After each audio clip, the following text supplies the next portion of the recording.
Okay, I'm joined with Natural Perspective. We talked a little bit on a Discord server the other day, um, and unfortunately that was cut short, but I thought we could have a discussion, um, a debate type thing, and upload it to YouTube. So, I guess where we were sort of at last time was we had begun arguing about the idea of an ethnostate. So I guess if you wanted to sort of give me your sort of basic position on ethnostates and why you hold these views, um, just to give everyone an idea of where you stand. I think it's basically about many things. It's just like yesterday you said that your fundamental value, what you valued more than anything, was essentially the happiness of people. Mm-hmm. And I would say that what I value more than anything is it's not that I don't value happiness. I think that happiness is extremely important. Mm-hmm. Um, because I don't think life is worth living unless you have the possibility to pursue happiness. Mm-hmm. But I think that happiness is less so important than you. And I'm more concerned about having a sustainable society. And I believe that the most stable society you can have is a homogenous society. And also, I'm from a different culture than you were. As I said previously, um, ethnostate is kind of the status quo.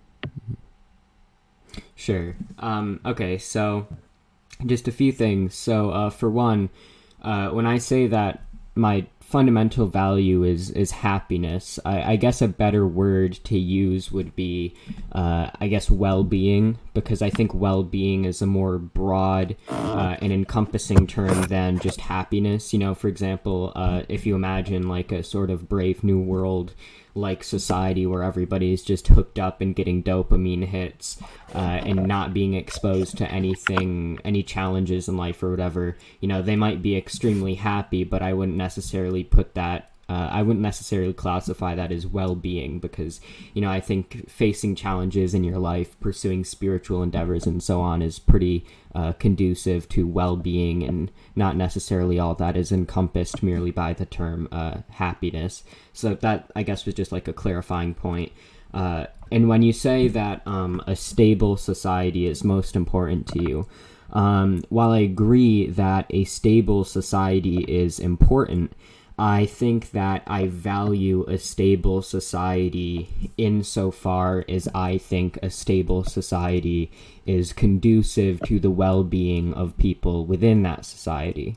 So I guess that's just another clarifying point. But to really get to our sort of disagreement, I think your argument is essentially as followed. So tell me if you think I'm sort of getting this right here. So if I were to put your argument in like formal terms, right, would your argument be something along the lines of premise one, diversity harms social cohesion; premise two, if something harms social cohesion, we ought to reject it; and then conclusion, we ought to reject diversity? Would that be sort of like where your argument's at?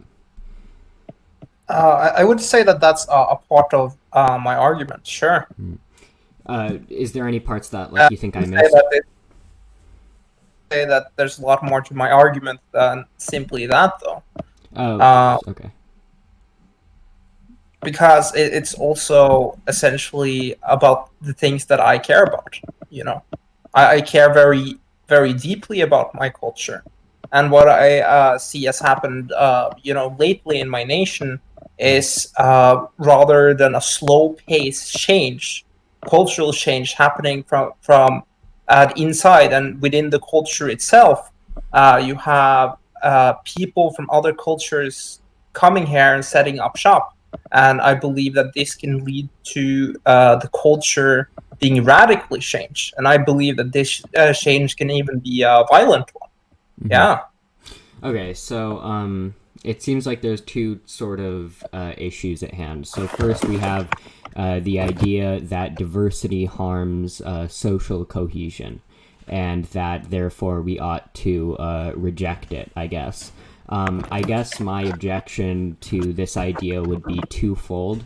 In that sort of in the formal argument that I laid out a minute ago.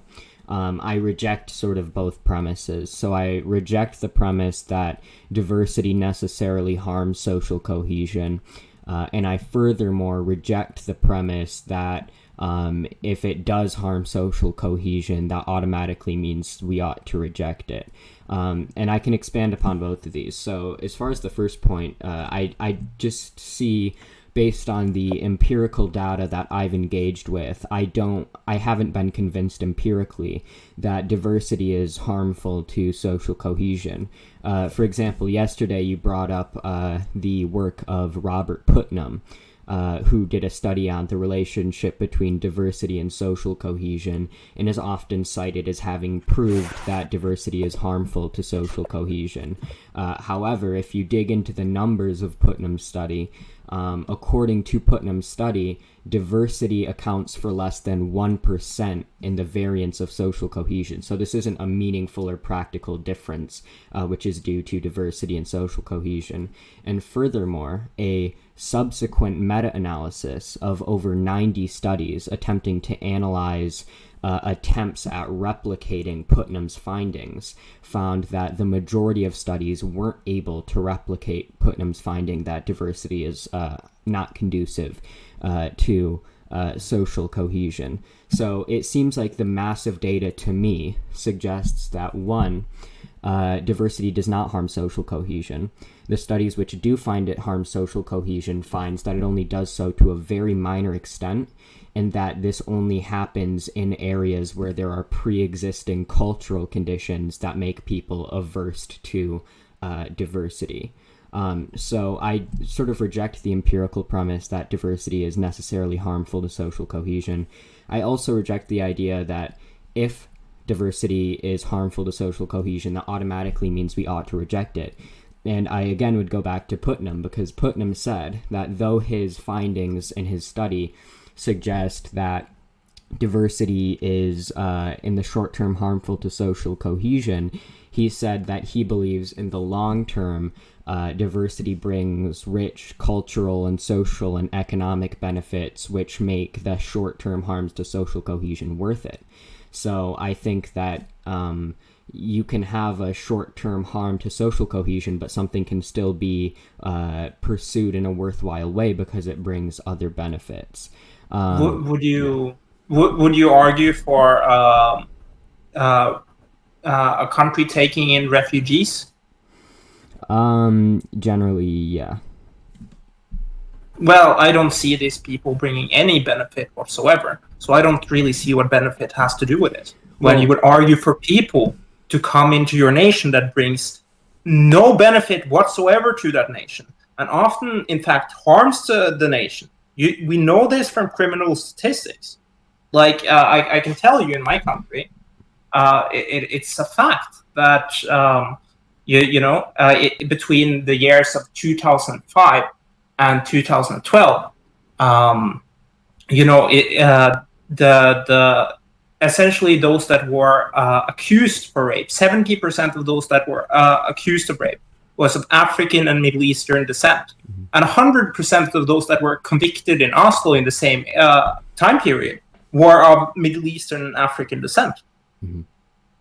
Yeah. Okay. Yeah. Like, so, these people bring no benefit economically. Like, sure, it increases GDP because, the more people you have in your nation, the more people you have that buy goods and services. So you have more velocity in your economy. But I don't really think that's important to that such an extent. I think that, essentially the costs and what a nation makes are much more important. And when it comes to costs and profits, the cost of having these people in a nation far outweighs the benefits, even though it improves GDP. Yeah.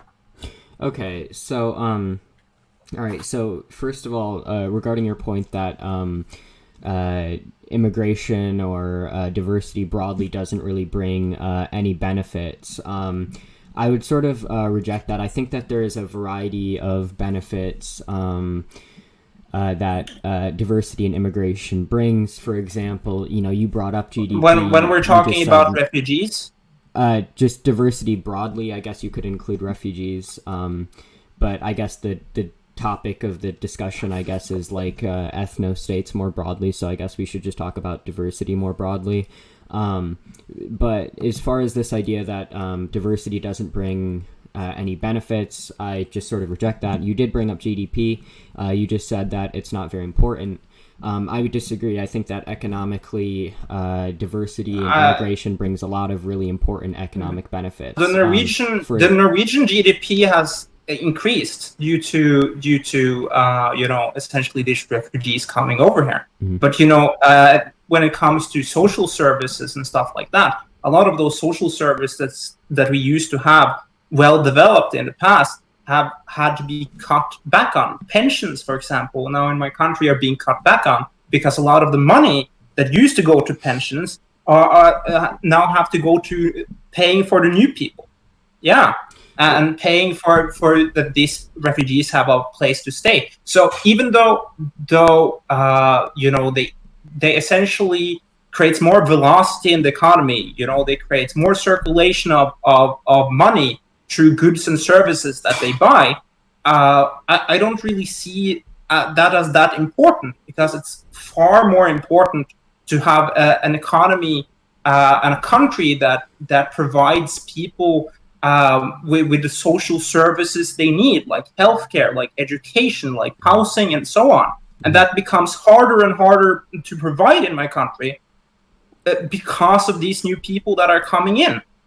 So I don't want to speak to Norway's experiences like specifically, because I guess that might be like a specific case. But broadly speaking, according to the data I've engaged with, immigration is generally, according to the most well-respected immigration economists such as George Borjas, is somewhat it's very different from refugees. Hold on, but we're talking about ethnostates broadly, so I think it's important to talk about diversity broadly.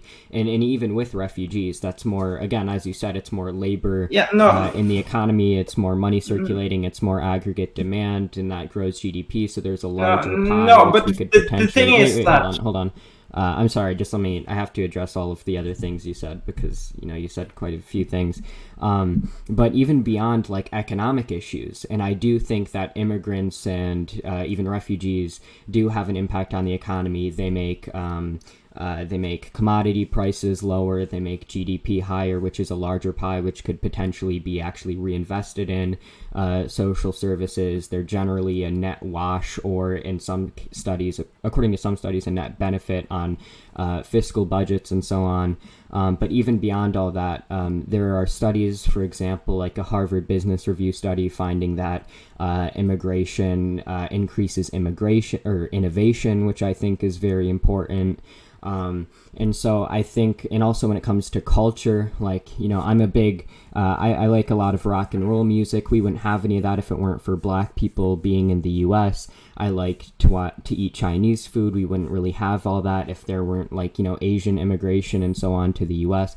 I think immigrants bring a lot of social and cultural benefits, and just diversity in general, and benefits as far as innovation and so on. So I guess that's what I would say there.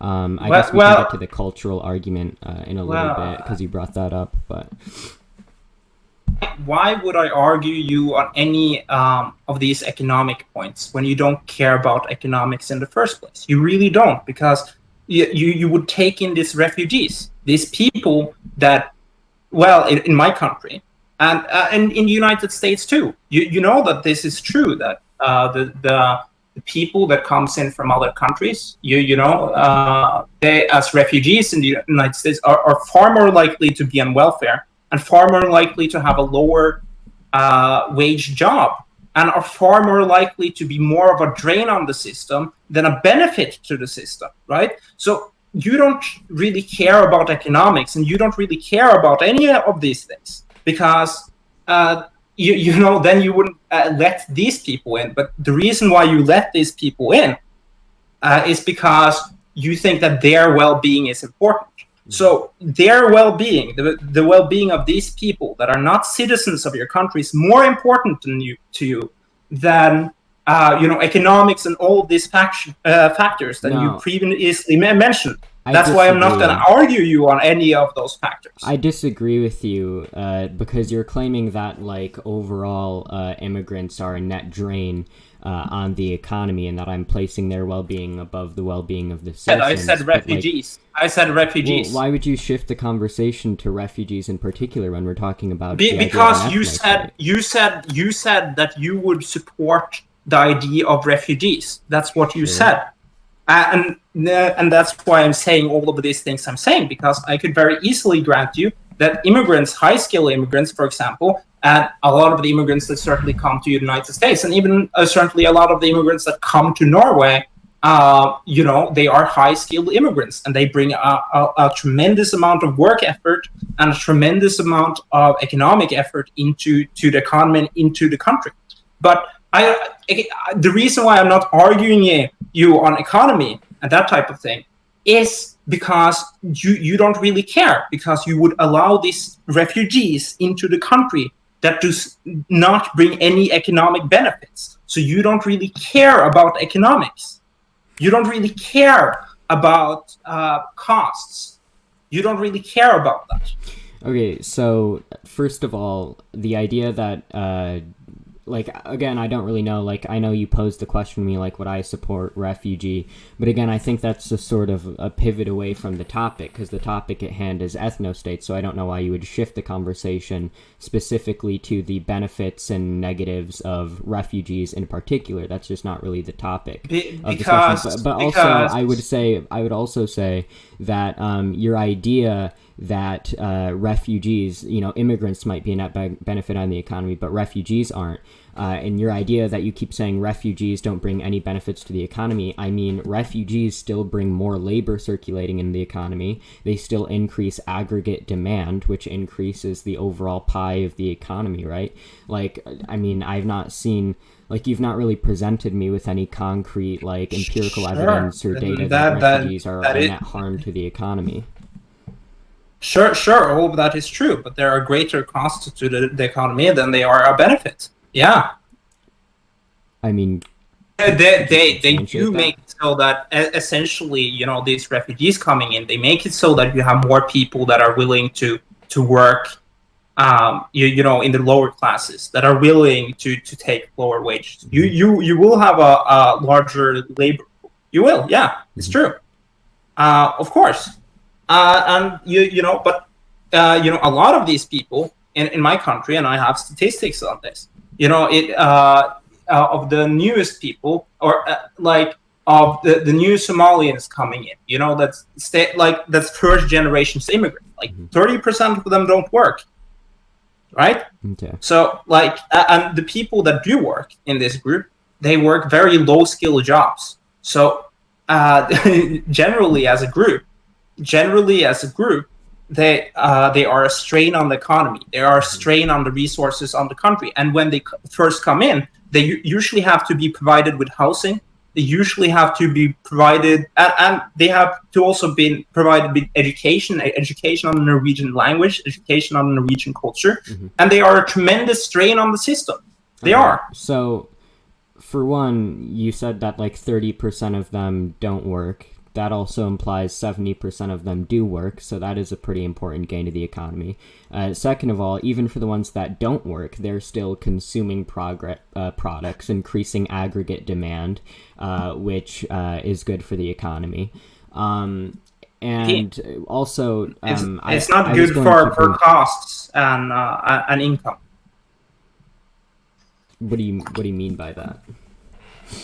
Having a lot of circulation in your system, having a large GDP doesn't really measure what type of social programming that you have. So let's say that you have a country that has a large GDP, right? Mm-hmm. That doesn't necessarily mean that that country can afford universal healthcare. Right. For me, it's a lot more important that my country can afford universal healthcare for all its citizens than it is that my country has a large GDP. So even though the GDP increases for these people coming into my country, the cost of having these people and the strain on the system, the strain on the healthcare system, the education system, and also the housing system that Norway has, is tremendously bigger than the economic benefit they brings to the nation. So, as far as your claim that just because we have a bigger GDP doesn't necessarily translate into meaning there's more well-being for the citizens, because we also have to take into account how many social programs there are and so on. But I would argue that having a larger GDP overall increases the pie with which we can use to pay for these social programs. For example, the leading immigration economist in the world, George Borjas, talks about how while immigration does deduct wages in some cases from some low-skilled workers, it overall increases the pie, and that immigration could be made into an overall net benefit with certain tax policies which redistribute the surplus which immigrants and foreigners create. So I just disagree with this economic framing. You do understand that, okay, let's say that United States take on 100 million people from the Africa and the Middle East that are unskilled, uneducated people. Those people will increase the American GDP because they will buy products and services. But do you not think that there will be more of a strain on the system? And don't you also think that universal healthcare in the United States, because of that strain on the system, or the strain of a possible, universal healthcare system in the United States, don't you think that strain would be larger? Don't you think that those people would bring a larger strain, even if they, it's just a fact. I think the GDP per capita is a lot more inducive to what type of social programming you can have in your nation. So you have a good GDP per capita and a lot of middle class people. I think that you will have a country that is much more capable of having programs like universal healthcare, like universal education, and so on and so forth. And also, I would also like universal health housing. By the way, I would like for everyone to have access to housing. Yeah, I would. Okay, but it's not possible with this extra strain on the system. Okay, so as far as your claim that foreigners put an extra strain on the system, that's technically true. They put more strain on the system, but they also add more strength to the system to be able to pick up that strain by increasing the labor force, aggregate demand, and so on.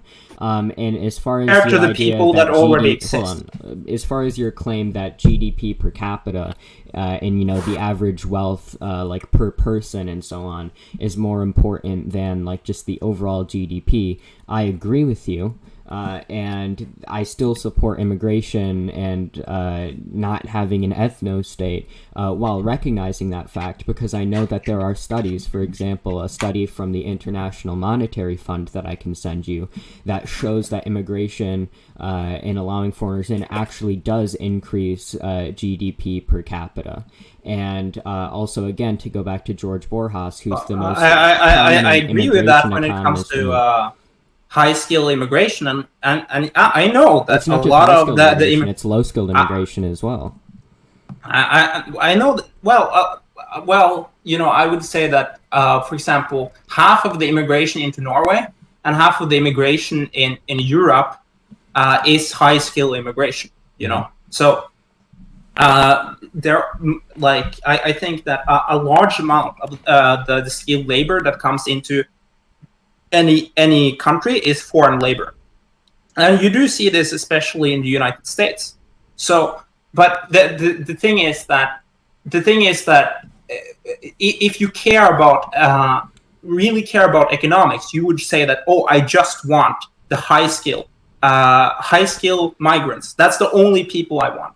I don't want the low-skill migrants. That's what you would say if you care about economics, if you care about GDP per capita. That's what you would say. That's not true. I mean, the International Monetary Fund study that I was citing you claimed that both high-skilled and low-skilled immigration increases GDP per capita. Even when you have low-skilled immigration, that means more low-skilled workers in the workforce, which allows employers to open up, for example, complementary jobs and so on, to put the other workers into higher paying positions and so on. So I just reject this idea that low-skilled immigration doesn't also increase GDP per capita. That's just empirically not the case. And also, I feel like there's a sort of shifting of the goalposts going on, because our argument was about whether or not we should have an ethnostate, not whether or not we should focus on the only letting in high-skilled immigrants rather than all immigrants, right? But I guess we sort of have worn out this argument a little bit. If you want to talk about the culture side in a minute, I guess we can talk about the culture, because that's the other component you brought up besides like the social cohesion and the economic stuff.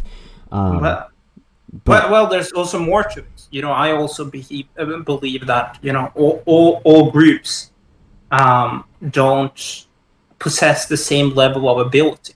You know, and I think I got like a little bit into about that yesterday as well. That's also some of the reason, you know, why I wouldn't like a lot of these people. Like, of course, you have all the people, like most of the people, like 95% of the people that coming in from Asia, for example, they are exceptionally skilled, like in my country, right?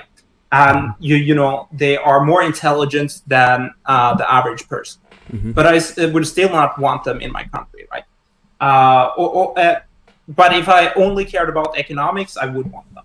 But anyways, you know, I think that the people that comes from you know, Africa, that comes from the Middle East, are inherently less capable than Norwegian people, and that's also what I've experienced in social interaction with these people. Yeah. So when you say inherently, what empirical evidence are you basing this on? Are you basing this on studies of like the heritability of certain traits? Yeah, like that's you know, a part of what I talked to you about yesterday. I talked to you about Robert Plummer, right? Right. Which is one of the most famous, you know, behavioral geneticists in the world. Mm-hmm. So okay. And then I again correlate his study where he shows that intelligence is significantly heritable up to 80-90%, you know, and then I correlate that with the differences we see between countries and also the differences we see between social groups. Okay, so there's 2 points to this. Okay, so for one, when we talk about the heritability of intelligence,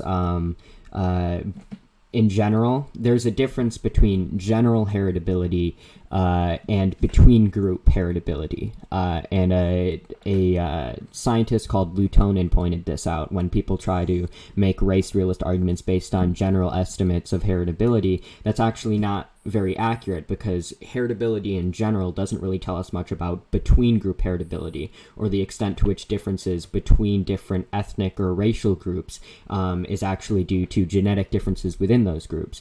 But even beyond that, when we talk about heritability as a concept, again, as I said yesterday, heritability doesn't mean a trait being heritable doesn't really mean that that trait is intrinsic or directly genetically influenced or immutable. It just means, all heritability means is the extent to which a certain trait or the variance in a certain trait is influenced by genetics. So, for example, wearing earrings is heritable, because whether or not you're a woman largely determines whether or not you are likely to wear earrings. And that's not because women have some genetic predisposition which is immutable, which makes them have a tendency to wear earrings more. That's because there are cultural structures which make it so that women are more expected expected culturally to wear earrings than men. So I think this is just a misrepresentation of heritability. And when you talk about the difference between different countries and different social groups, which you referenced, I just think these are such complex issues. Like the difference between the success of different countries, that in order to explain that, we have to get into such a complex and tangled history. And the same thing goes with social groups as well. You have to get into such a complex and tangled history about the sort of geopolitical relationships of these different countries and social groups,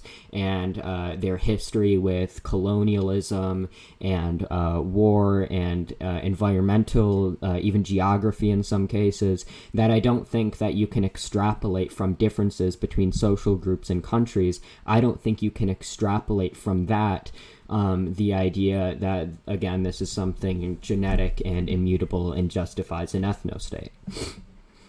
I think that when it comes to daring, and that's what I said yesterday as well. I believe that that's probably 90%, at least 90%, culturally and socioeconomically constructed. But the way that these studies work, the Robert Bobbin studies, what it does is that he minimizes the socioeconomic and cultural factors to maximize the biological factors, right? Mm-hmm. So he observes a kid that was adopted, like his biological parents were fat, and then he's adopted into a skinny family, and the kid still becomes fat. And then we can determine, and this happens a lot of the time, and we can say that a lot of the a lot of what makes someone fat is genetic, having a genetic propensity towards wanting fat, right? And that's exactly the same way they did the study with genetics, right? They took kids from lower class families, they placed them into higher class families. What happened was that there weren't a significant difference between the kids' biological parents and the kids. Mm-hmm. Okay, so yeah. Okay, so but again, that is talking about twin studies in regards to. Oh, this is not twin studies. Oh, right. Sorry, I was thinking of something else. All right. Okay, so when you talk about these adoption studies, I was thinking of the adoption twin studies. When you're talking about adoption studies to see the extent to which intelligence is genetically influenced, again, that's intelligence in general, right? That's an estimate of the heritability of intelligence in general. That's not to say anything about the between group heritability. And I know that there have been attempts to do what you're talking about when it comes to like adoption studies. This has been done to attempt to see the influence of race and the genetics of different racial groups, and that's influence on intelligence. And so, for example, people have done adoption studies with regards to like race realism interpretations of between group intelligence differences. But I know that these studies have continually had methodological impediments. Like, for example, there was just recently like a 2015 paper by a guy, I'm trying to figure out what his name was.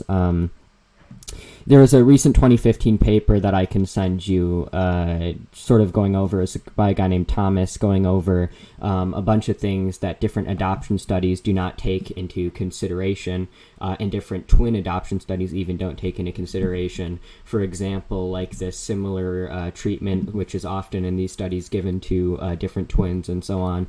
So like, and I know that there was a study when, what's his name? It wasn't Rushton. I think it was Lynn. Yeah, it was Lynn made that paper, which sort of kicked off the whole race realism debate in general, asking the question, how much can, proper education and better environmental conditions raise, person of a different racial group's like performance and status in life and educational performance and so on.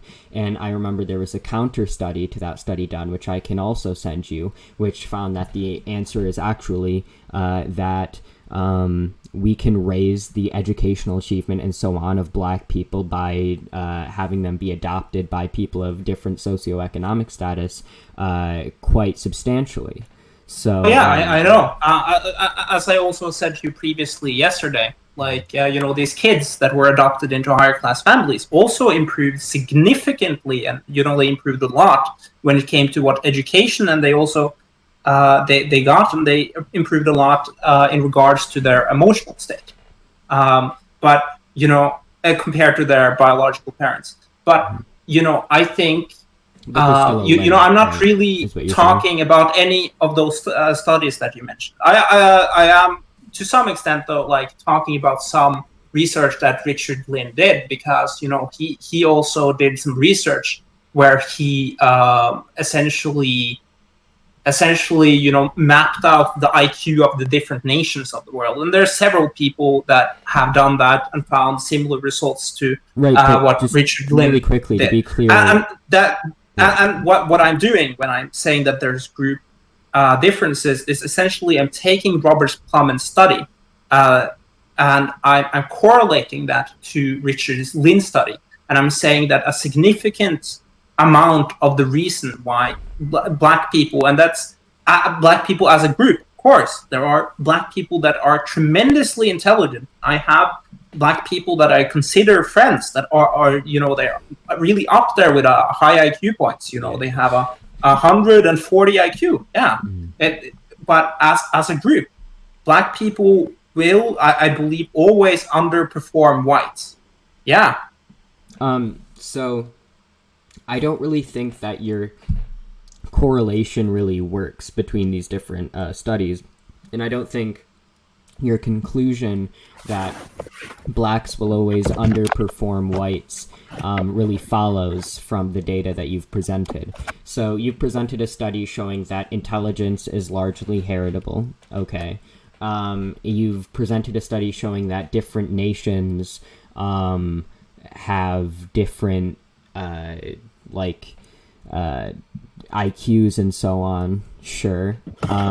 But I don't think it follows that because these studies both exist, therefore the reason that different nations have different achievements and so on is because of the heritability of IQ. Because again, when you present the heritability of IQ generally, that's not to say anything about between group heritability. So the study which you sent me about general heritability of IQ doesn't actually say anything or have any implications with regards to whether or not the IQ differences between different racial groups is because of genetics.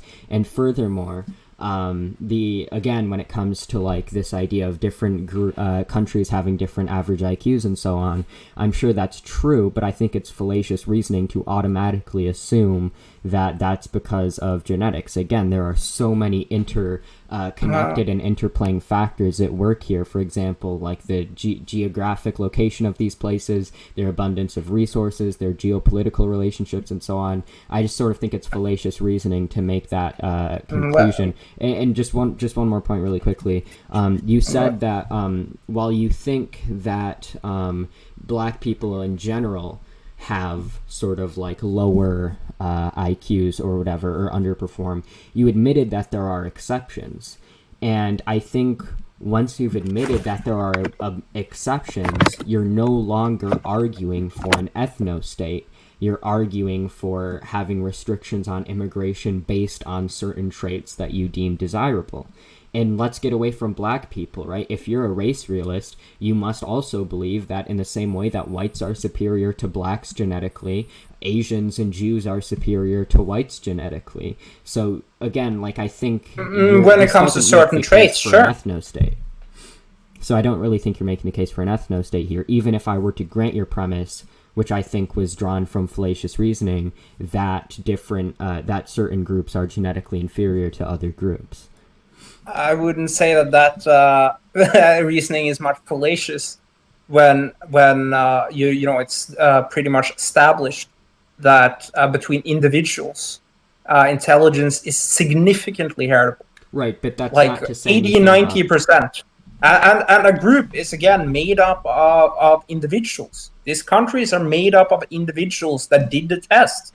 And I believe that a lot of the reason, like when a country has average IQ of 60, the people that took this test, the individual people that took that test, they are biologically not built for intelligence. Yeah. Right, so when you say that groups are made up of individuals, I mean, of course that's true, but that doesn't mean that you can correlate in like general heritability to between group heritability. A scientist called Lutonen had a really interesting paper about this, how general heritability doesn't actually necessarily correlate to between group heritability, which is what I'm talking about here. I can send you that paper, and that's generally accepted even by race realists. That's when you hear race realists like the alternative hypothesis, they don't even try and refute that point. They just say, okay, yeah, general heritability doesn't necessarily infer between group heritability, so here are separate arguments trying to establish high between group heritability. Now, of course, I have issue with those arguments, but it's not really contested that you presenting studies showing general heritability doesn't necessarily infer doesn't necessarily infer any degree of between group heritability. Yeah, sure. Because there are also individuals within these groups, like there are white people that are tremendously stupid, and there are black people that are tremendously smart. Mm-hmm. But if you take an individual from a black group, and like that's given general heritability here, when it comes to intelligence, well, no. like, yeah, on average, a black individual will have a lower intelligence than a white individual. Right, but that's not to say anything about whether that difference in IQ is due to certain environmental factors or due to some immutable genetic characteristics, which was your original claim, right? Well, the way Robert Plummen did the study, I believe that it's due to genetic characteristics. But is that general heritability? Because again, you can't really correlate general heritability to between group heritability, right? Like that's just a sort of a fallacious conflation. Yeah, but again, as I said, groups are made up of individuals, right? Right, but and therefore I'm saying that if you take on average a black individual and on average a white individual, the white individual will have a higher IQ. The white individual will be more intelligent. Right. So when it comes to when it comes to like the idea of between group heritability and general heritability, again, I'm not denying the idea that groups are made up of individuals, but it doesn't follow from the fact that groups are made up of individuals that or general heritability or any certain degree of general heritability doesn't necessarily correlate with a high level of between group heritability. And again, I mean, you keep saying like generally on average, a black person is going to have a lower IQ than a white person. But again, while that may be true, that doesn't have anything to say about even any variety of heritability. That doesn't have anything to say about between group heritability. And even if it, I'm not going to go down that road. Sure. Yeah, you're right. It doesn't have anything to do with right, because differences in themselves don't infer the cause of those differences. But I guess we've been through this quite we're kind of going in circles, so if you wanted to talk about the cultural component, we can do that now if you want to. Sure, I just love my culture. I don't know what more to say. So okay. As I said previously, I don't know if I said it in this conversation. As I said previously, I think the more groups you have in society, whether that be cultural groups or ethnical groups or economic groups or religious groups or whatever groups you have in society. The more groups you have in society, the more less cohesion you will have in society, and the more conflict you will have on the basis of these groups. And the people that come in from other cultures into my country today, they're not compatible with the culture of my country.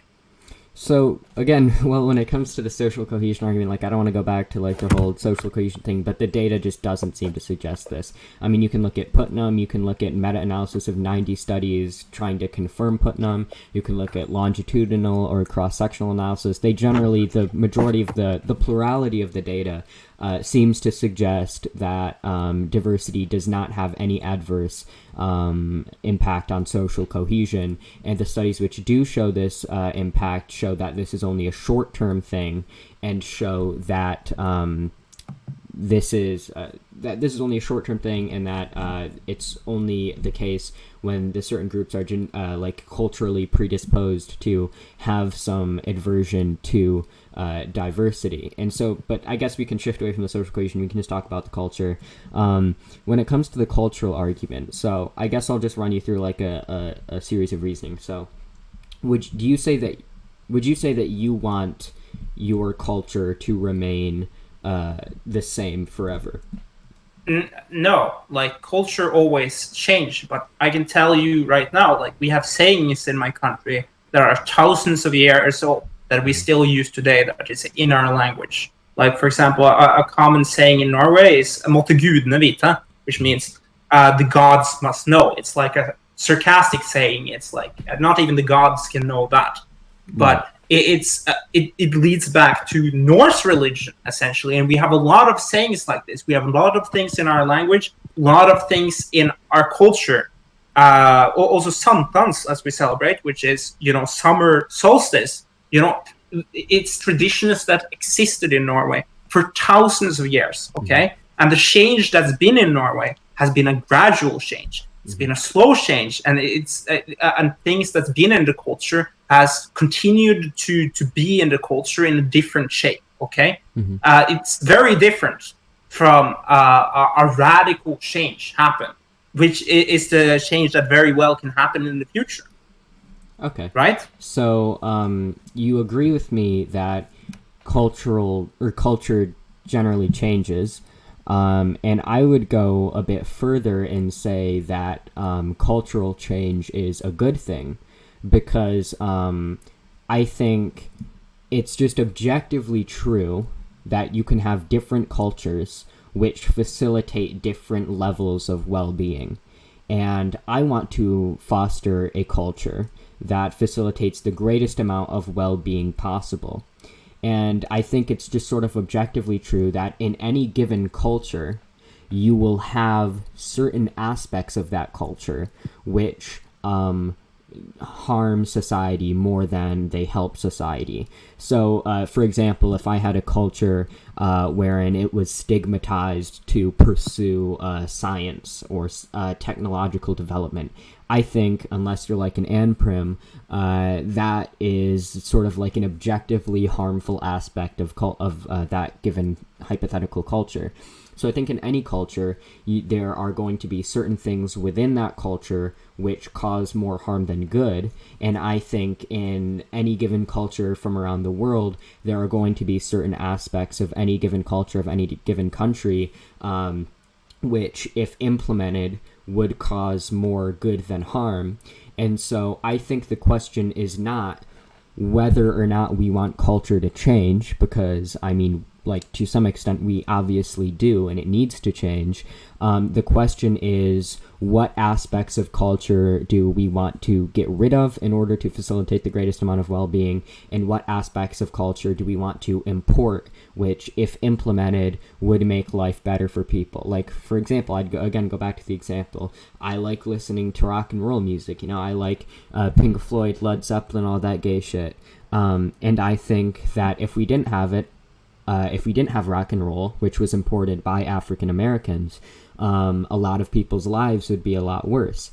So I think that this idea that we need to keep all, we need to create an ethnostate so that we can preserve our culture is misguided, because inevitably there's going to be certain aspects of other cultures you want imported, and there's going to be certain aspects of your culture that you want expunged, and it's just a matter of how best to do that, you know?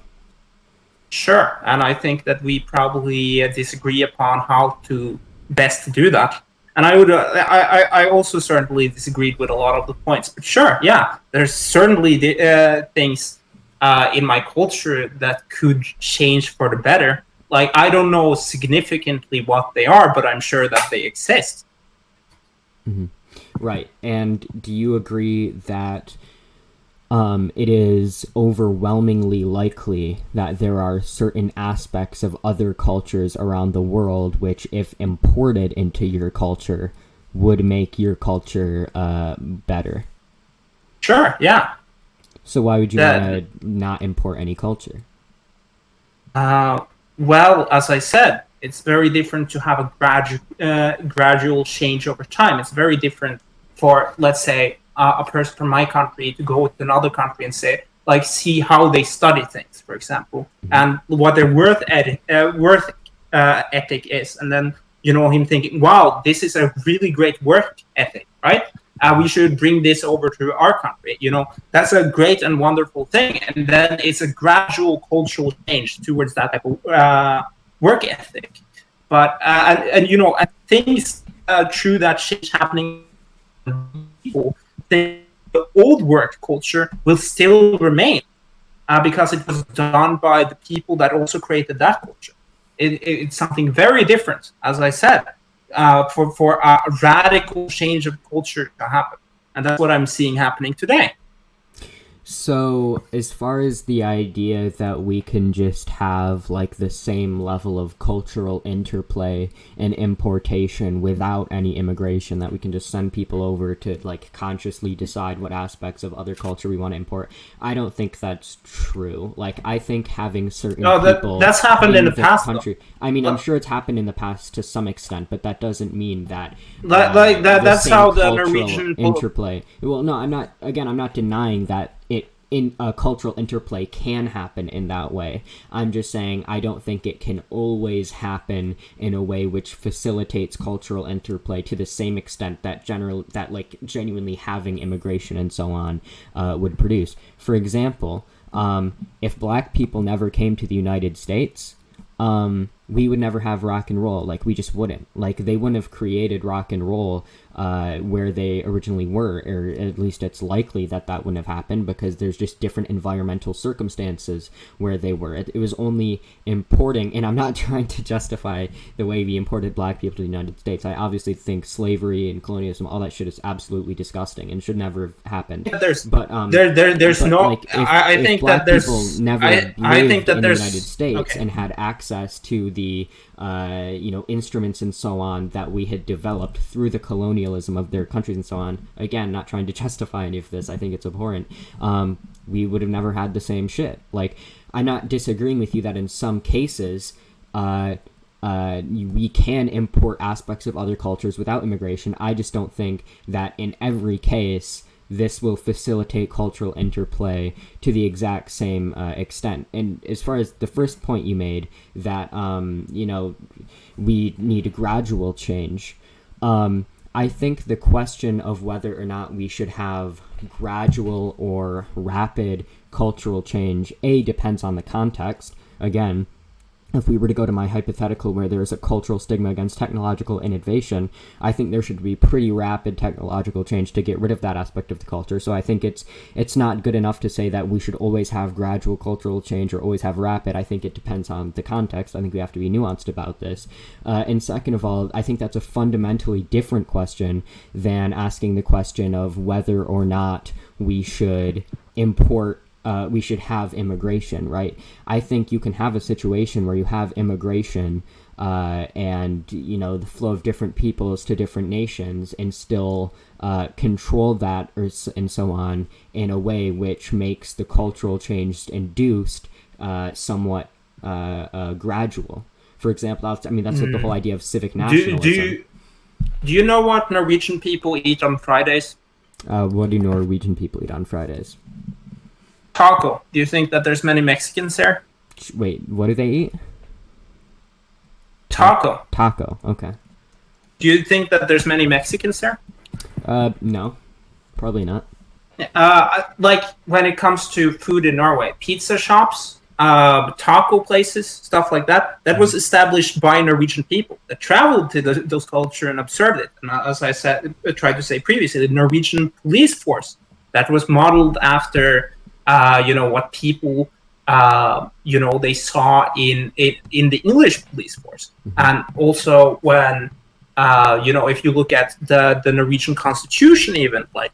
It's really filled with things that are related to what happened in the Napoleonic Wars and the aftermath of the Napoleonic Wars, right? So, like, I would say that there has certainly been a lot of things that Norwegian people, especially today, have taken from other cultures. Like, for example, we eat taco, like, generally, like, I think that's the most popular meal people eat on Fridays now. Taco, and we have that without really having a massive amount of Mexicans. So it's totally possible to have the positive things from other cultures and their food and that type of thing without having a massive amount from these other cultures in our nation. Yeah. Well, yeah. Again, I'm not saying that you can't import certain aspects of other cultures without having like an actual demographic interplay and immigration and so on. I'm not saying that can't happen. What I am saying is that you won't be able to necessarily have to every extent the same level of cultural interplay as you would have if you allow immigration and so on. And again, I would bring it back to the question of like rock and roll music. Sure, but I think that the interplay music. There would never be rock and roll music if black people never actually lived in the United States. So I think it's possible. Well, what I would like to say to that is that it's impossible to know. I think it's impossible to know what would happen to American culture if black people weren't in it. I think that's impossible to know. I think you can infer pretty strongly. I think it's undeniably a harder position to take, just as far as logical inference goes, that we would have had the exact same development of music if the group of people who created that music in the first place had never existed. Like, I think that would be a really, like, I mean, I guess it's possible. It's true that we have no ability to know music definitively, but we can infer pretty strongly. It's undeniably less likely. What you're saying is less likely. Sure. I would say that, of course, music wouldn't be exactly the same. That's not what I'm saying. But you could very easily still have rock and roll. That wouldn't be a problem. You have cultural aspects that existed in Europe and Africa and in Asia that's also existed in essentially the Aztecs and the Incan civilizations. That was, for example, you had both civilizations, although none of them had previously created agriculture. For example, both of them created a culture of agriculture, both in Egypt and both in the Aztecs and Incan civilizations. Yeah, and there's certainly a lot of cultural things that you can see develop in civilizations that are completely secluded from each other that are similar. In some respects, sure. Things like agriculture, I know, for example, are a lot different than issues like music or maybe food. Again, I think it depends on the context. I think it depends on this specific thing that we're talking about, right? Like, it's going to be different for every case and every cross-national comparison. But my central point, that I don't think that undercuts my central point. Like the fact that different countries can have similar cultural developments despite not having like immigration or actual demographic interplay in some cases, I don't think that undercuts my central point that in general it is overwhelmingly likely that you're not going to have the same exact level of cultural interplay between different nations without allowing immigration and so on between those nations.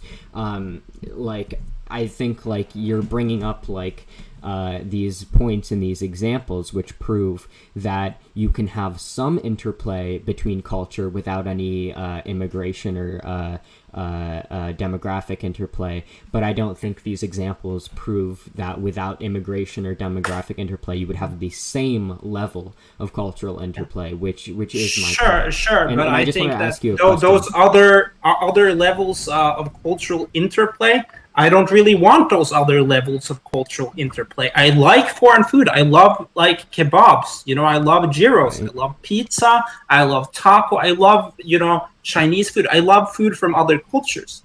But, you know, yeah, so I love a lot of cultural aspects, and certainly having those aspects, you know, available to me in my country. Yeah, I love that.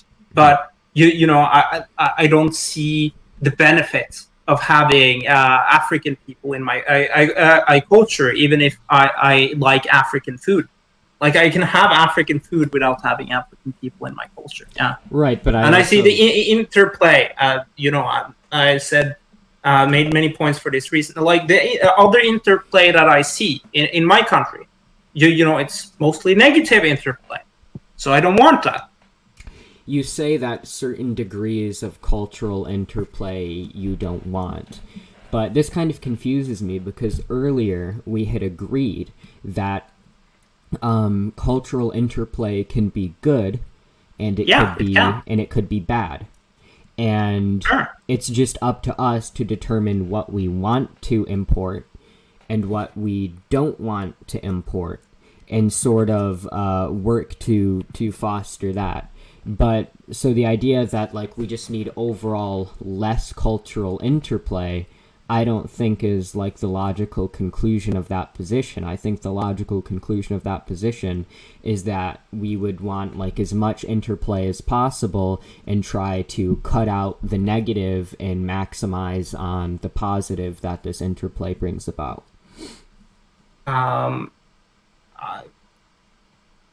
I don't know. I would say that I would want as much cultural interplay as possible, until the point where I see that it has effects that I don't desire. So, like, I'm fine with, for example, people coming as tourists to my nation, and I'm fine with people coming here and working for a limited amount of time, and I'm fine with people studying here and so on and so forth, you know? But I'm not fine with other cultures, you know, permanently establishing themselves there. Okay. I mean, well, you say like you want as much cultural interplay as possible so that we can maximize the good and try to eliminate as much of the bad as possible. But then you say that we should like not allow any like immigration. Like I don't think that follows from what we had just previously agreed to, because inevitably creating an ethnostate is going to restrict the level of cultural interplay, like undeniably. But what I think is good in cultural interplay is clearly different from what you think is good in cultural interplay. That's what you can take from that. I think that cultural interplay can be good, and I think it can be bad. And I agree. Like, I think the black people existing in the United States, which allowed them to have the access to the, you know, instruments and technological development of the United States that was like that was available in the United States and allowed them to interact with our environment in a way which created rock and roll music. I think that's a good cultural interplay. We agreed that cultural interplay can be good and it can be bad. We also agreed, I don't know if we agreed. No, I think we did agree that allowing people to immigrate and have actual like demographic interplay with one another between countries allows more cultural interplay. So more cultural interplay, I think, so long as we have a way to cut out the bad aspects of cultures, of our culture, and maximize on the good aspects of cultures which are being imported, I think more cultural interplay in that context becomes like sort of objectively a good thing. But again, I guess like we've sort of been around this, and as far as your idea that like, I don't see that. Okay. Well, I guess that's just sort of. I guess we'll just have to agree to disagree there. I would hold to like my examples of like rock and roll music and so on. I don't think a lot of these things could have existed if I think it's hard to infer that all of these same things would have existed if black people were to have never existed in the United States. I think that holds true for a lot of other things. But yeah, I guess we can just agree to disagree here. I guess the last point. No, as I said, oh, I'm sorry, you're cutting exist out. in the same fashion. Oh, I will reconnect. Okay. So as I said previously, I think that, yeah, it would certainly not be the same as it is today, but it could still be there. And there would, I think that music would have a natural tendency to essentially, go into different forms. Mm-hmm. But that doesn't mean you're going to like. Okay, so I agree with your central point that cultural interplay would still exist. It wouldn't exist in the same form. But I would go a bit further and say not only would it not exist in the same form, it would not exist to the same level. Like it wouldn't exist to the same extent. There wouldn't be as much. And I think that's a bad thing. Because I think, as we already agreed, we should have as much cultural interplay as possible, so that we can I didn't agree with that. Provides. Oh, I'm sorry. I didn't agree that we should have as much, cultural interplay as possible. Oh, okay. I'm sorry. All right. Yeah. Sure. Well, what I said was that I agree that we should have as much cultural interplay as possible before negative effects, right? Okay. And what I see as negative effects are a lot before you so like it's a big if and but there. Mm-hmm. Yeah. Sure. I guess like what you consider negative effects, I wouldn't consider, or I wouldn't necessarily agree to. Like you brought up social cohesion and the economy. I think I have demonstrated, at least in my view, that according to the empirical data, immigration actually doesn't harm social cohesion of the economy in any significant way. In fact, I think it improves the economy. But I guess those are. It depends upon who you're talking about. I guess there's one more thing. Well, I'm talking about the everyday people. And according to an International Monetary Fund study that I referenced earlier, immigration overall increases the level of income at every income level. Like it increases GDP per capita for lowest income earners and for highest income earners. But I guess to get on like the last point here, I think the one point you've made that I haven't addressed is the idea that immigration, like in some cases, or can increase like crime, or maybe it was refugees specifically that cause crime. Is that what the point you made? I didn't say specifically immigrants or refugees. Well, certainly there are both immigrants and refugees that commit crime, and I would say that it depends upon which culture they are from, because I believe that how violent someone is and their propensity for crime is largely culturally constructed. So upper class Somalian engineer, he will be more likely to commit murder than Norwegian upper class engineer, right? So at that point, you're not really making the case for an ethnostate, though, right? I don't know. I don't know if I'm making the case for ethnostate with every point I make. Oh, okay. I'm sorry. I thought that was the topic, but okay. So if your idea is that certain cultures will predispose certain people for violence and crime, I don't disagree with that. I think maybe in some cultures, cultures will predispose somebody to have a higher propensity for crime, and so but I wouldn't necessarily say that therefore I wouldn't necessarily say that therefore there are no people within that culture that wouldn't have a higher propensity for crime, and is no way for that we can screen so that we get those people and not the people who have been predisposed to have a higher propensity for crime. I think that all Somalians have a higher propensity for crime. Why do you think that? Do you think it's genetic?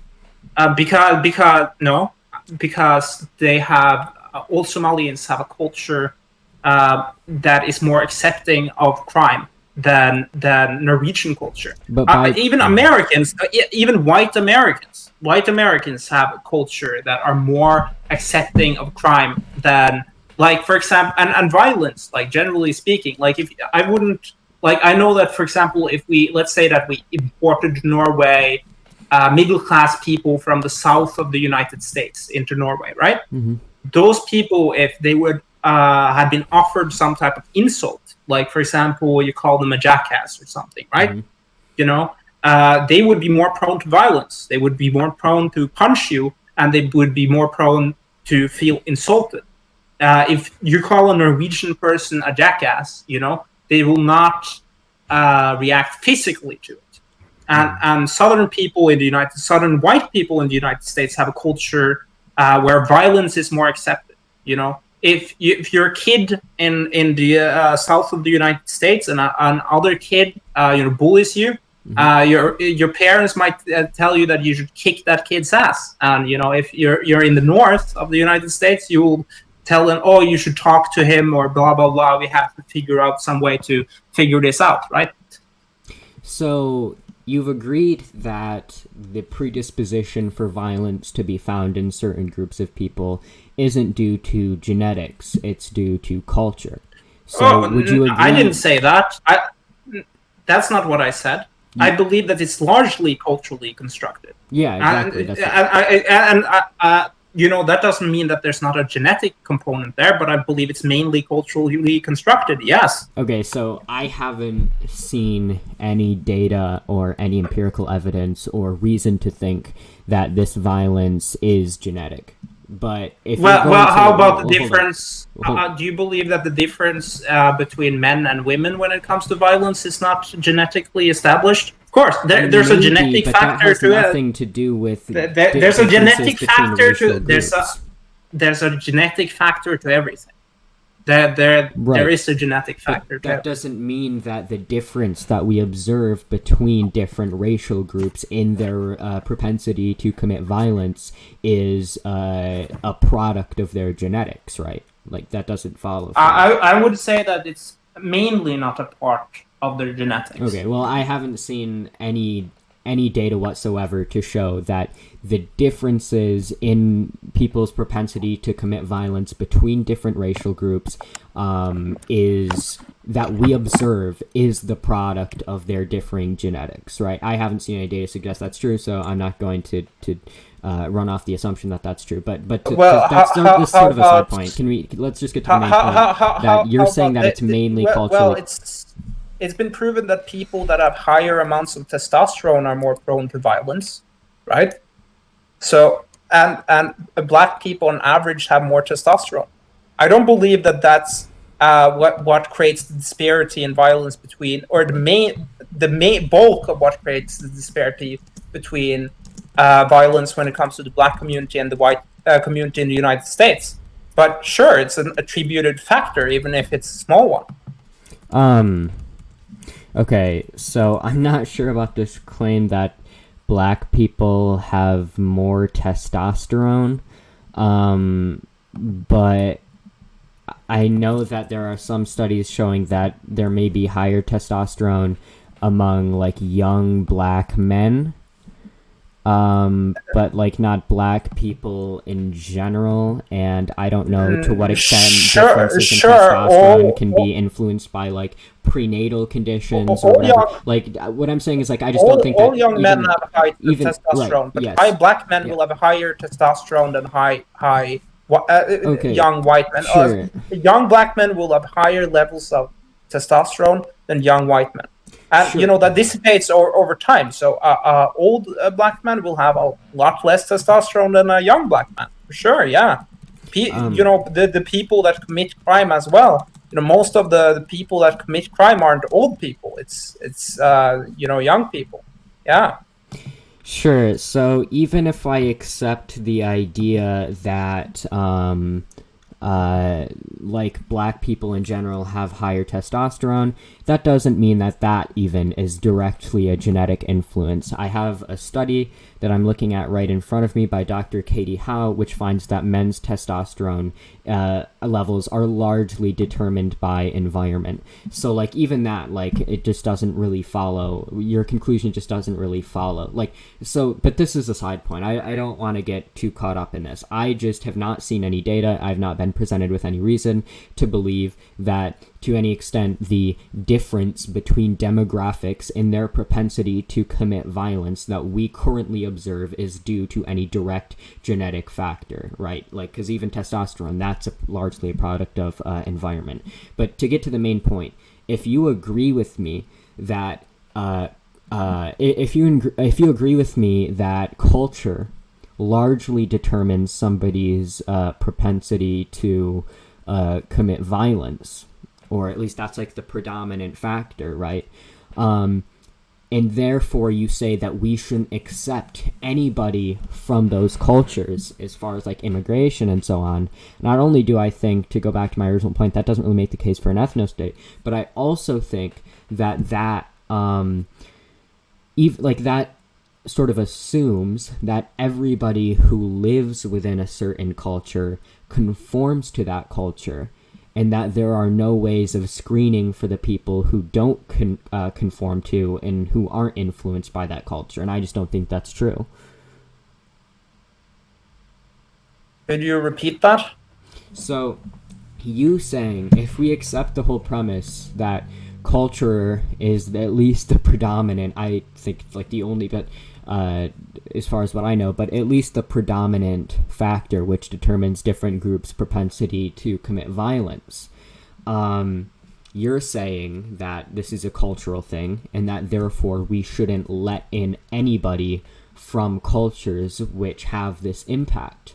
But I think to say that we shouldn't let in anybody from these cultures assumes, one, that there aren't any people within those cultures who don't conform to those cultures and who aren't influenced in this way by those cultures, which I don't think that's true. And it assumes that there are no ways of screening for the people who don't conform to and aren't influenced in this way by those cultures, which I don't think that's true either. Do you really think that there's people in Somalia that are not influenced by Somalian culture? I believe that there's people in Somalia who aren't made to have a higher propensity for violence than the average American or Norwegian, specifically because they live in that culture. Yeah, that's my actual stance. Like the question you were trying to get me to answer yes on, that wasn't really relevant to my position. Like that person might exist, and I don't even know if that's true, by the way, that person would really exist. Wait, okay, hold on. Let's like be really clear here. So you think that there are no people in Somalia who are less predisposed to commit violence than the average American or Norwegian? Like, you don't think any of those people exist? Culturally? Just in general. Yeah, no.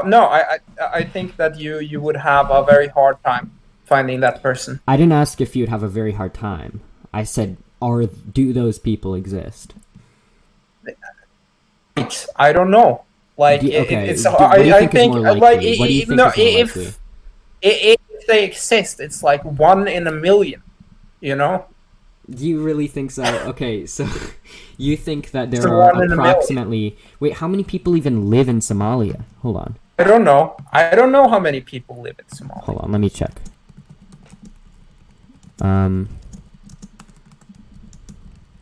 Yeah, yes. You know, no matter, like, you know, let's say it's 20 people or 25 people or however many, like, you really think that there's 25? Your question would be, you really think that there's 25 people like that in Somalia, right?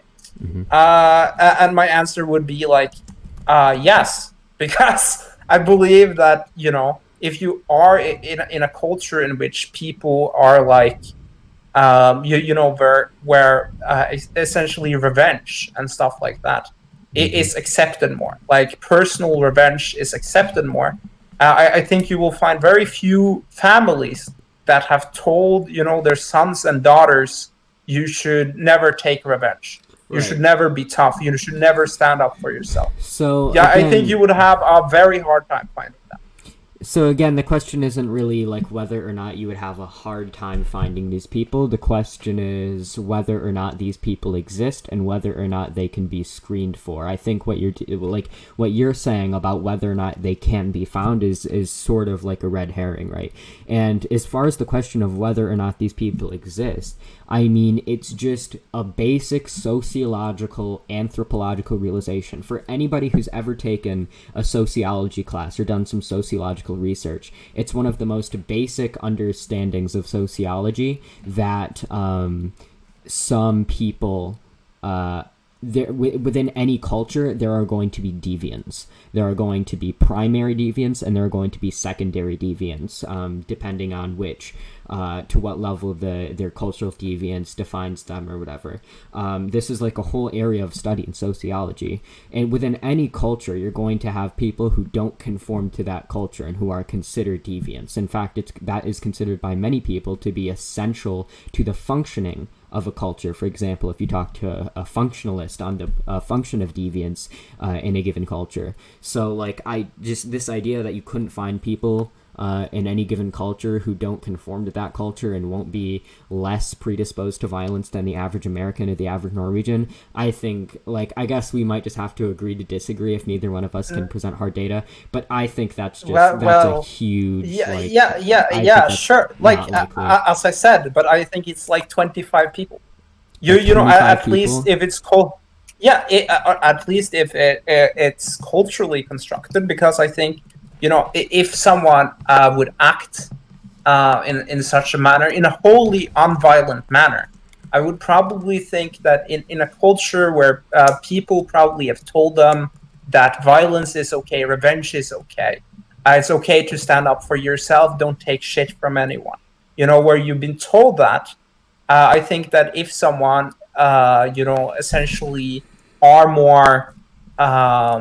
if they don't do that, I would probably think that was biological. So you would probably find exceptions, and it's probably also more than I said previously. But I don't think it's a significant minority. Yeah. Okay, so we agree then, okay? So if you're willing to say that there are exceptions in any given culture, then you agree with me. The problem is, I think you admitting that sort of contradicts your earlier statement that we shouldn't take in any people from a culture that has certain characteristics you don't like. I think that you have to put everything together. I think you have to... It's about more than just one point. It's about more than just the violence or intelligence or, you know, any single point I make. It's about everything put together. Okay. And that no, but that's essentially how my beliefs were, and also, you know, I love my people. Mm-hmm. I see them as capable people, and I see them as beautiful people, and I don't want the machinery and the culture that certainly there's cultural aspects, again, as I said, that has existed for thousands of years. I don't want my people, my culture to be destroyed. And I will work very hard to protect it. Okay, so I guess when you say, like, we just need to put all of these aspects together, I don't think that putting those aspects together, like, say you have, like, the argument that immigration hurts the economy, say you have the argument that it increases crime rates, you say you have the argument that it hurts social cohesion, and you can say, like, oh, well, if you put it together, then that means we should create an ethnostate, but I don't think, I really don't mean to sound, like, facetious here, but, like, I really don't think putting all those things together really means anything if none of those things on their own stand up to empirical analysis. Like, in every single one of these cases, like, what on the case of social cohesion, on the case of crime rates, on the case of the economy, the empirical evidence and the studies which I've presented have basically found that none of these claims on the negative aspects of diversity are actually true. And like, as far as your idea that you don't want your people to be destroyed, I think that's sort of like I want to say like that's sort of like a straw man. Like when somebody argues that we shouldn't have an ethnostate, I don't think that that's equivalent to arguing that the people of that place should be destroyed, you know? No, like I'm not saying that people. I'm not saying that people are arguing for destroying my people. That's not what I'm saying. What I'm saying is that I believe that the current developments that are happening can very well lead to the destruction of my people. Not saying that there's any rude course or someone that's maliciously, trying to genocide my people. Okay. That's not what I'm saying at all. Okay. I agree with you that there are certain material developments taking place which are going to destroy your people, likely, as well as my people. I mean, I don't really want to use the term my people. I don't really identify with any race or nationality. I identify with my class. But, I agree with you that these developments are happening. I think, though, if you look at the empirical data, none of these developments have to do with diversity or immigration. All of these developments have to do with the inevitable collapse of capitalism because of its tendency to perpetually overaccumulate and sink the world into financial crisis. But I guess that's just going to be like a root difference, right? That's just going to be a fundamental difference in our word. Norway isn't a culturally capitalist country. Well, I'm not talking about culturally capitalist. I'm talking about economically capitalist. Right, but yeah, I guess I don't really we've been arguing for an hour and a half. I don't really want to get into like a capitalism debate as much as I would enjoy it. But I guess that could probably be a good place to leave off, unless you had any additional thoughts that you wanted to get out there. Well, I would just say that I don't think you really care about any of these points you made, because I don't think anyone wants, people that are violent in their society. I don't think people, and let's say that there's nothing to be done about it, right? Like, you wouldn't just want people that are violent and ignorant and stupid and that creates a dysfunctional society to roam about. You wouldn't want that. But I don't really think you care about economics. I don't think you care about any of that. Because if you did, you wouldn't allow refugees. You wouldn't believe in the things that you do. So your arguments, the things that you're presenting me are not things you really care about. You don't care about them at all. You don't care about the economy. You don't care about these things. I mean, when it comes to, do I care about the economy, I think I've sufficiently demonstrated that according to the empirical data, immigration, for example, increases or helps, is a benefit to the economy. When it comes to, specifically what you're talking about with refugees, when it comes specifically to refugees, I don't think that, again, I think refugees increase aggregate demand in the labor force and consumption, and even beyond that, there's not that many, refugees aren't that big of an issue for me, and I think they carry other benefits. For example, increased diversity increases innovation, which not only is good in its own right, but helps the economy in many ways. But I guess if you just want to you did acknowledge previously, though, that these people, they bring additional strain to the system. You did acknowledge that. In addition to bringing extra strength to the system. I think that what you're doing right now is just pivoting. I think that okay, hold on. So I can say that something adds additional strain to the economy while also saying that thing is a net benefit to the economy. So talking about how it brings additional strength in addition to bringing extra additional strain is not a pivot at all. In fact, it's entirely relevant so long as that additional strength makes that additional strain. That's not what you're pivoting from. So, for example, you're pivoting from that you don't really care about any of this stuff. I mean, what you care about is the people. What you care about is these people. And you don't care about what effects it has on society or on other people. You just care about everything as a whole. And that will bring destruction and despair. Well, I mean, like, you can say that I'm, like, pivoting away from talking about whether or not I, like, care about the things that I claim to care about, but, I mean, there's really nothing to pivot away from, because that's not really a debate. That's just you, like, doing a straw man / ad hom. That's not really anything to respond to, right? Like, that's just a baseless claim that you made that I will say no to, I guess. Like, that's not really a topic of debate. That's like an ad hom fallacy. I think it's very relevant to debate, because I don't think anyone should argue points that they don't really believe in. I don't really think that someone should argue that something is positive for the economy if they don't believe in essentially the interest of the economy. Okay. Why argue for the interest of the economy if you don't believe in the interest of the economy? First of all, whether or not I care about the economy is completely separated from whether or not my claims about the economy are true.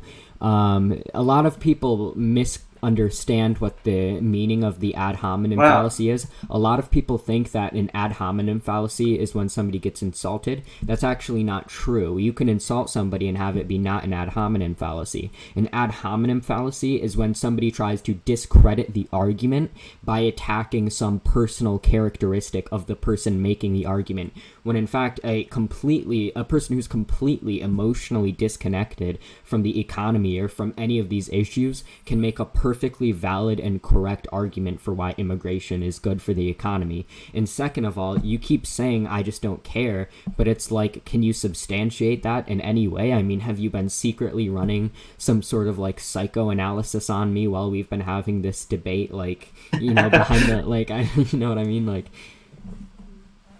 yeah. No, not at all. Okay. No. Good. That's good to know. No, the reason why I'm saying that I don't care is simply because you don't, and I know that you know, and I know that you know that refugees are not a benefit to the economy. Yeah, sure. As I also acknowledged earlier, they do increase the velocity of the economy and increase circulation of goods and services, but the net benefit or the net cost outweighs the net benefit. Yeah. Okay. I guess we should cut off in a minute. I guess I'll just leave you off with this. All right. I know that you know that immigration is good for the economy. I know that high skill immigration is good for the economy, certainly. Well, it's not what the International Monetary Fund study said. But okay, we've been over all this. Okay, I guess my final point is that I don't think accusing me of having motives or you know, these hidden motives, or you know, accusing me of like not actually caring, I don't think that has any basis, and I think that even if it was true, it wouldn't have anything to do with the validity of the argument. But yeah, I guess we can leave off on that. We've been arguing for about the length of a feature-length film, so I guess we can leave it off on that. It's been nice talking to you. I enjoyed the debate. Have a good day. You too.